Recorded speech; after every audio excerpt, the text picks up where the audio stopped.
How to follow a client on Upwork. Hey everyone, welcome back to another video from Wake&Tech. If you're using Upwork and want to keep track of a client or their job postings, first of all, open up the Upwork application on your device and log in. Now from the Jobs tab, go to the search bar at the top of the screen and type down the name of the job you are looking for. In the search result appearing on the next page, tap on the heart icon for the job you want to save. Right next to the job title, you'll see a little heart icon. Just tap on it to save it. The job will then be added to your saved jobs. You can return to your saved jobs whenever you want to check in again. You'll not see the follow option yet since Upwork currently doesn't provide a follow client option in the mobile app.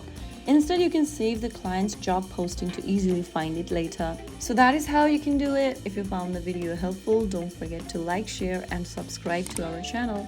I will see you again in the next video. Thank you for watching.